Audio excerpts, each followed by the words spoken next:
तुम्हारा प्रतिशोध मैं लूंगा कुंभकर्ण। लंकेश, मुझे रोकने का प्रयास मत करना। लंकेश, जानती हूँ लंकेश, कुंभकर्ण के मृत्यु से आहत हैं आप, उन्हें खो चुके हैं, परंतु जो शेष है उसे बचा लीजिए लंकेश। यदि आप अब भी ना संभले तो एक दिन सब कुछ खो बैठेंगे आप लंकेश। मेरा मार्ग मत रोको मंदोदरी। मेरे मस्तिष्क पर रक्त सवार है। कहीं ऐसा ना हो कि राम से पूर्व मेरे क्रोध को तुम्हारी आहुति चढ़ जाए। लंकेश, लंकेश तनिक सुनिए। ज्ञान का सागर होते हुए भी आप कैसे अज्ञानी बने बैठे हैं लंकेश? यदि राम साधारण है तो असाधारण बल वाले कुंभकर्ण को कैसे मार सकते हैं वो? तनिक सोचिए आप। अब एक शब्द और नहीं मंदोदरी, अब एक शब्द और नहीं, अन्यथा मैं भूल जाऊंगा कि तुम लंका की महारानी, मेघनाथ की माता और मेरी पत्नी हो। यदि तुम भय से इतनी ग्रस्त हो तो मेरी तरफ से तुम्हें छूट है, जाओ उस कायर विभीषण की भांति उस वनवासी के चरणों में गिर जाओ। परंतु मेरे समक्ष मेरे भाई के संहार करने वाले की प्रशस्ति नहीं गाओगी तुम। अब इस युद्ध भूमि में रावण स्वयं उतरेगा अपने भाई का प्रतिशोध लेने। नहीं पिताश्री, पुत्र के होते हुए यदि पिता को युद्ध भूमि में उतरना पड़े, ये एक पुत्र के लिए आत्मदाह करने जैसा है। तुम यहां क्या कर रहे हो? क्या तुम्हारा अनुष्ठान पूर्ण हुआ? क्या निकुंबला देवी प्रसन्न हुई? क्या उन्होंने तुम्हें अपना शक्ति अस्त्र और अजय अस्त्र दिया? आप निश्चिंत रहिए पिताश्री, शीघ्र ही अपना मनोवांछित वरदान भी प्राप्त कर लूंगा मैं। किंतु पूजा संपन्न होने से पूर्व मुझे कुंभकर्ण काका की मृत्यु का प्रतिशोध लेना है। मेघनाथ, मंदोदरी एकांत, मंदोदरी एकांत।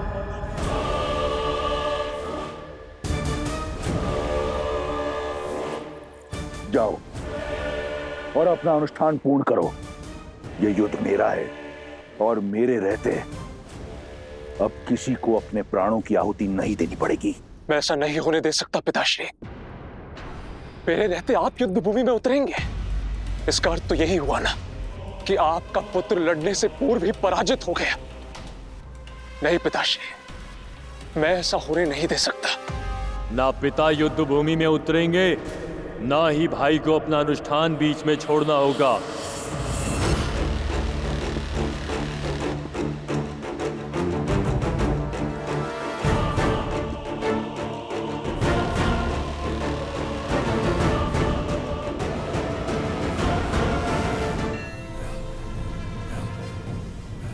आतिकाय,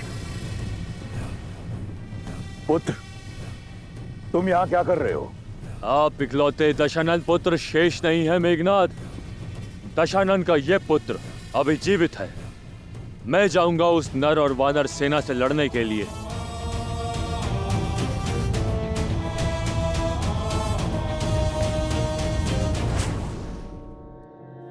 भाई को खोने की जो पीड़ा आपको आहत कर रही है, वही पीड़ा मुझे भी कचोट रही है। बहुत हुई प्रतीक्षा, अब प्रतिकार होगा। युद्ध भूमि में उन नरों का संहार होगा। आपका ये पुत्र अपने भाई अक्षय कुमार, काका श्री कुंभकर्ण और हमारे सभी सैनिकों की मृत्यु का प्रतिशोध लेगा। आप जानते हैं, मेरा वरदान उस वनवासी के जीवन को अभिशाप में बदल देने में सक्षम है। पिताश्री, ये अवसर मुझे दीजिए।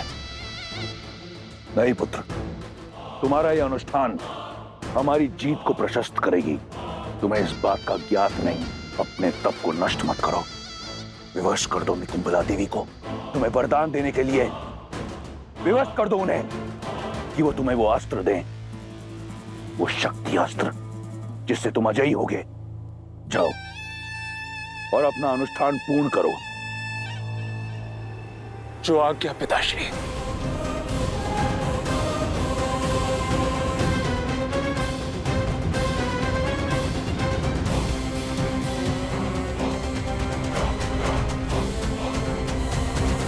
आज्ञा दीजिए पिताश्री। आज्ञा है परंतु एक चेतावनी भी। तुम युद्ध भूमि में उतर अवश्य रहे हो, परंतु तुम्हारा लक्ष्य राम नहीं, वो मेरा आखेट है। वयम रक्षामा। वयम रक्षामा।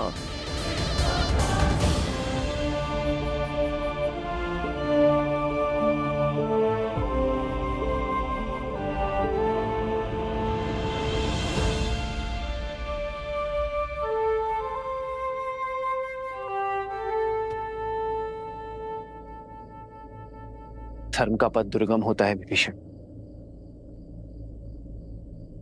सदा ही पीड़ा से होकर जाता है। मैं जानता हूं भाई से बिछड़ने की पीड़ा क्या होती,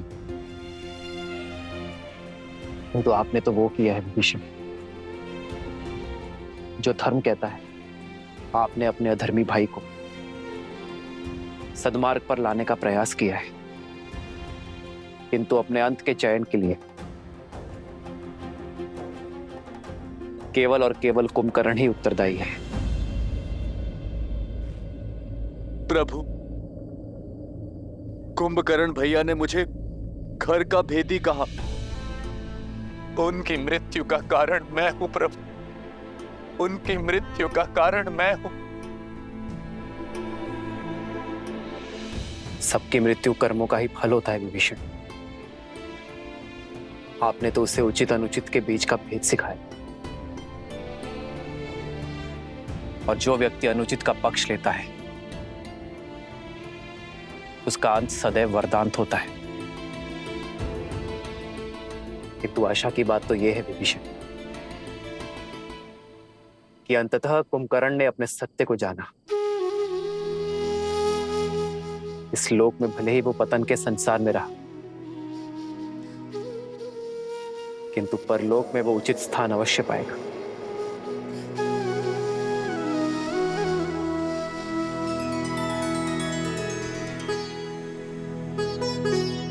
आप शोक मत करिए विभीषण, शांति पाठ पढ़िए और अपने अंतर मन को शांत कीजिए। भरी लोचन रघुपति निहारी, गयो विभीषण मन दुख भारी।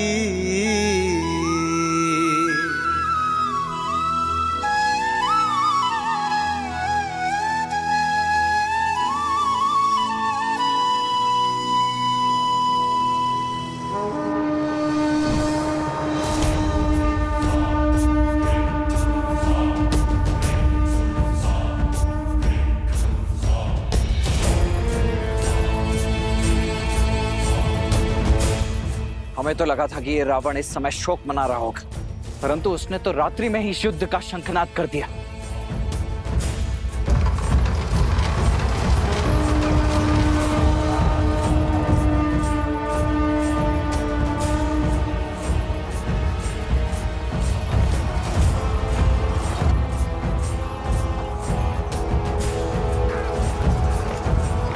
ये कौन आया होगा?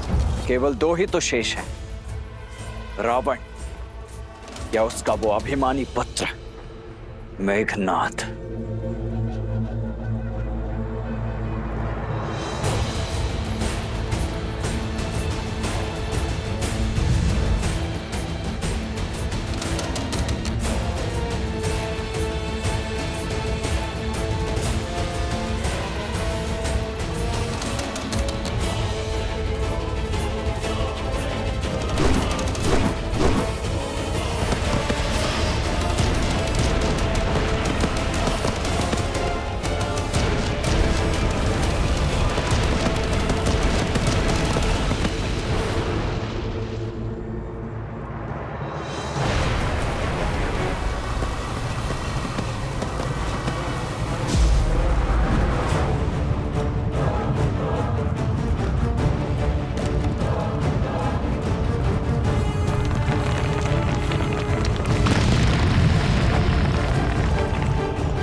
ये कैसी माया, ये कैसा छल है? क्या ये साक्षात रावण के आने का संकेत है या मेघनाथ का?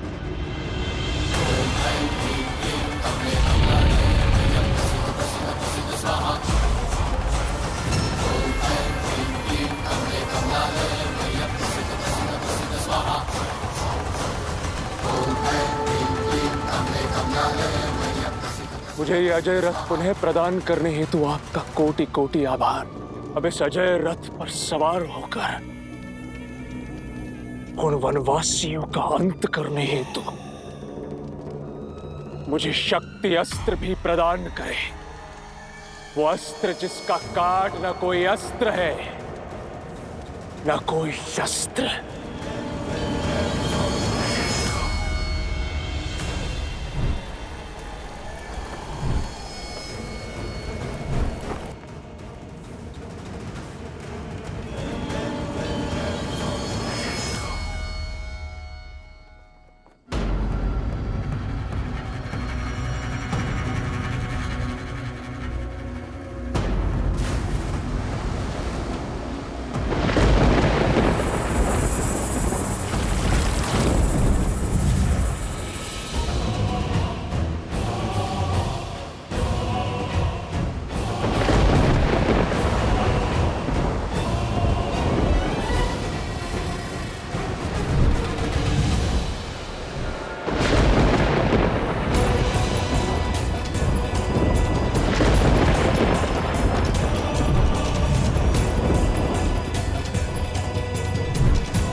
ये हो क्या रहा है भैया?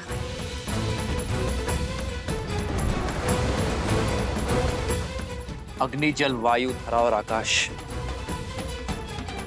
सभी पंच तत्वों का प्रतीक है।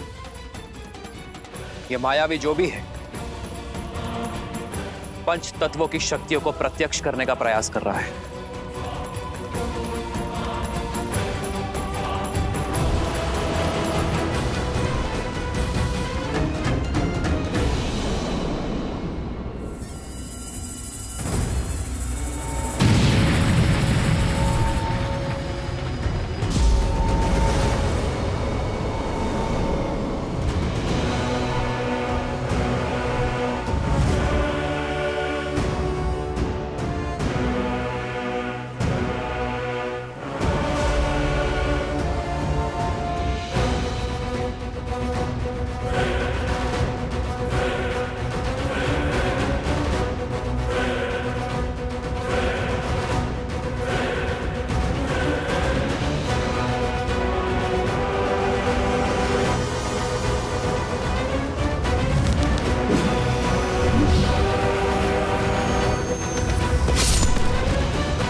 या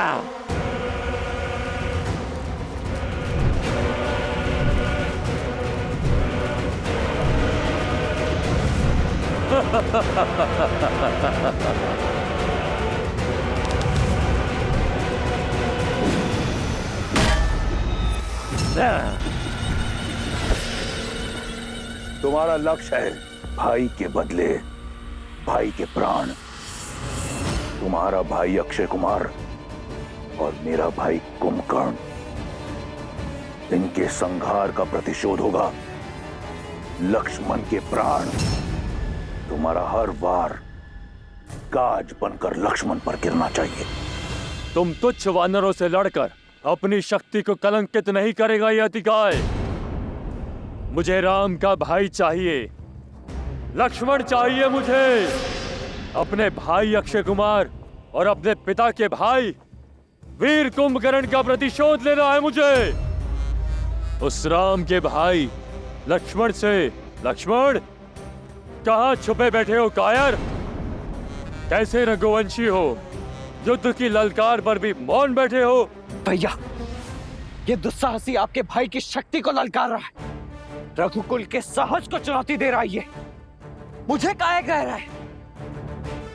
अब तो इसका मुख मेरे बाण ही बंद करेंगे। आज आप मुझे मत रोकिएगा भैया, मुझे आज्ञा दीजिए भैया। जाओ लक्ष्मण, किंतु सजग रहना। इस मायावी की शक्ति और युक्ति का हमें ज्ञान नहीं। अपनी शक्तियों को पंच तत्वों में यह बांट सकता है। विभीषण जी से पूछते हैं, वो वहीं शिविर में ही है। नहीं मित्र, विभीषण अभी शोक में है, उन्हें विचलित करना उचित नहीं होगा। आप चिंतित मत होइए भैया, आज इस दुष्ट को इसी के पंच तत्वों में विलीन कर ही आऊंगा मैं।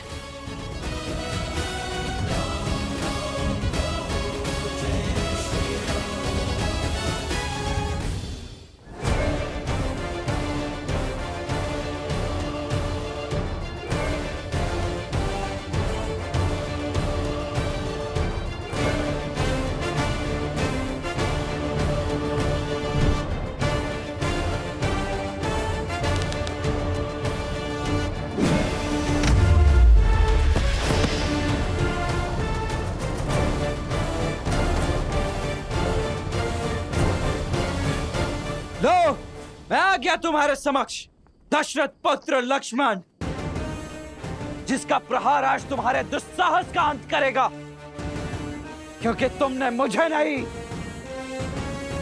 साक्षात अपने काल को ललकारा है।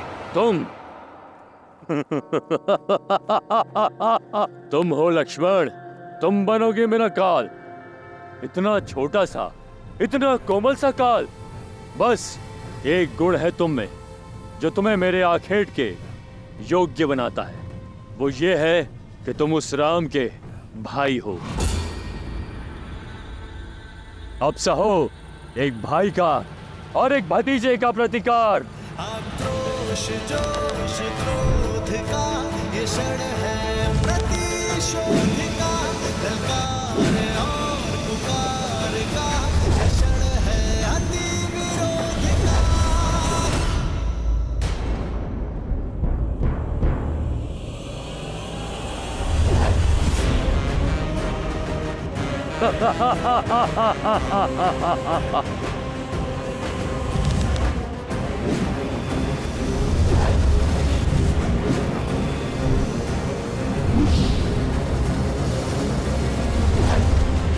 इसे कहते हैं अपने आकार से बड़ी तलवार उठा लेना। तुम ना तो मुझसे युद्ध के योग्य हो और ना ही मेरे हाथों मारे जाने के। पर राम का भाई होने का कड़वा फल तुम्हें भुगतना होगा।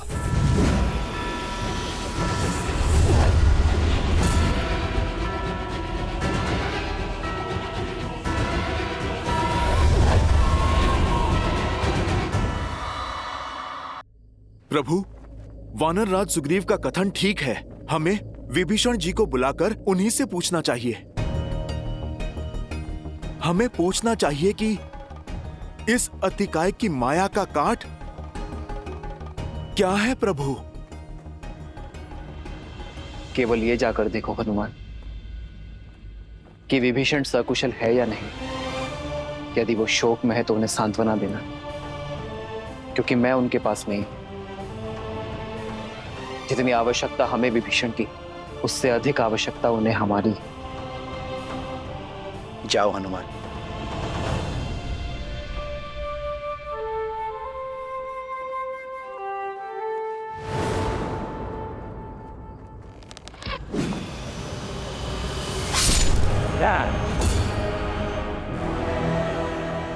अधिक सह नहीं पाओगे मेरा बल।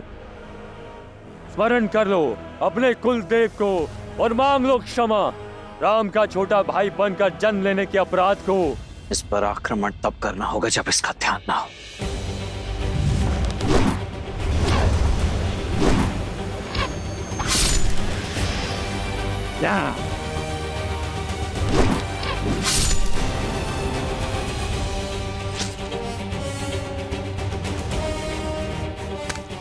थक गए बालक? उठाओ धनुष, कोई लाभ नहीं है। चलाओ चलाओ।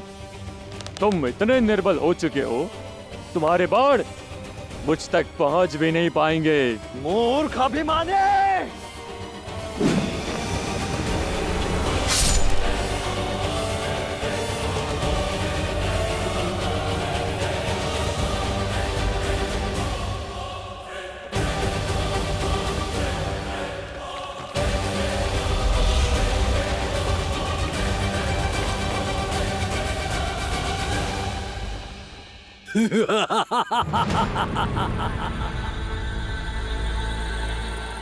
ना तुम ना ये तुम्हारे बाण मेरे कवच की कोई काट नहीं कर सकता।